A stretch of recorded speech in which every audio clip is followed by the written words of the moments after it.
जय हिंद दोस्तों।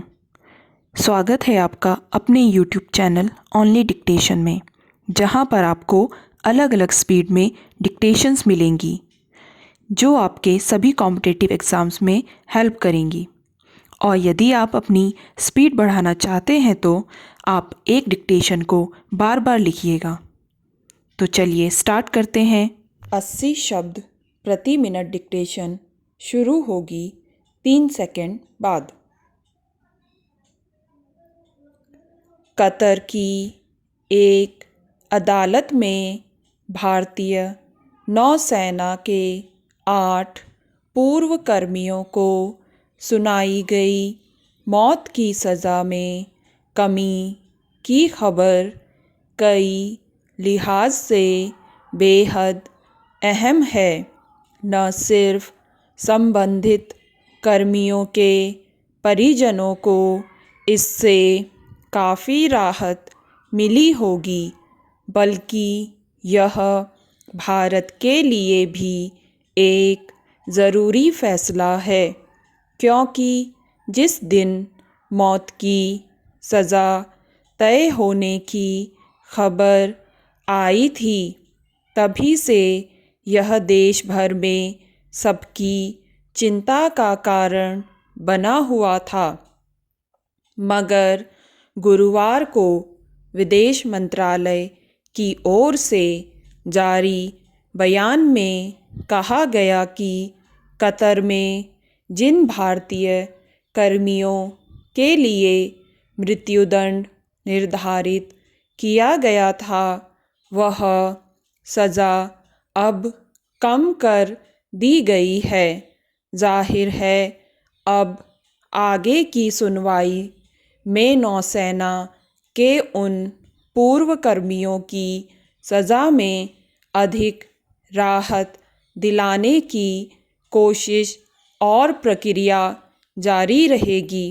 लेकिन इससे एक अहम पक्ष यह साफ हुआ है कि इस संबंध में आई खबर के बाद से ही भारत की ओर से लगातार कूटनीतिक स्तर पर ऐसी कोशिशें शुरू कर दी गई थीं, जिसमें सबसे पहले इस पर जोर दिया गया कि फ़िलहाल मौत की सज़ा पर रोक लगे।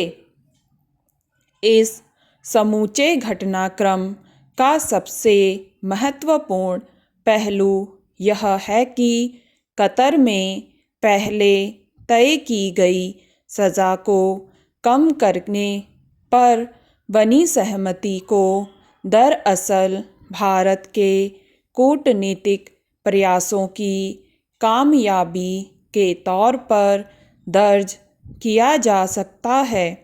गौरतलब है कि भारतीय नौसेना के जिन 8 पूर्व अधिकारियों को मौत की सज़ा सुनाई गई थी, वे सभी दोहा स्थित उस दहारा ग्लोबल कंपनी के कर्मचारी थे जो कतर के सशस्त्र बलों और सुरक्षा एजेंसियों को प्रशिक्षण और अन्य सेवाएं प्रदान करती है।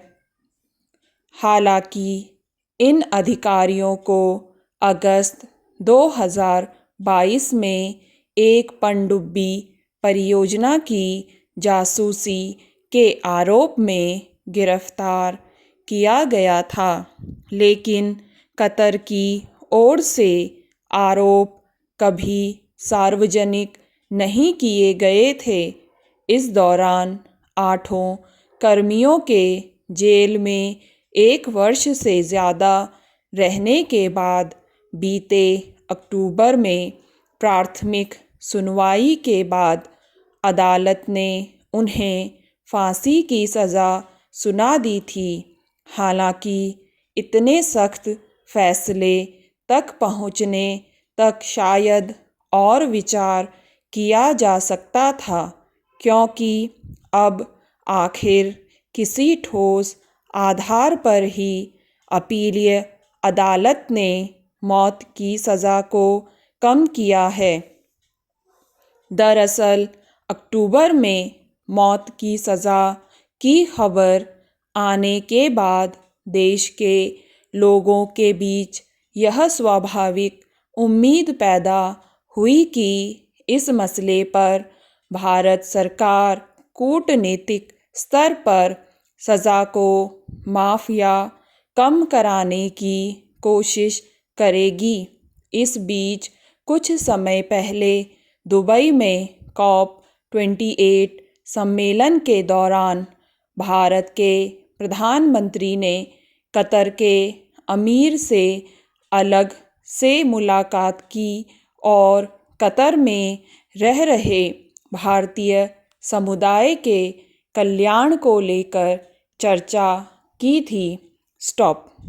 दोस्तों, अगर आपको ये डिक्टेशन पसंद आए तो लाइक करें, सब्सक्राइब करें और अपने दोस्तों के साथ भी शेयर करें।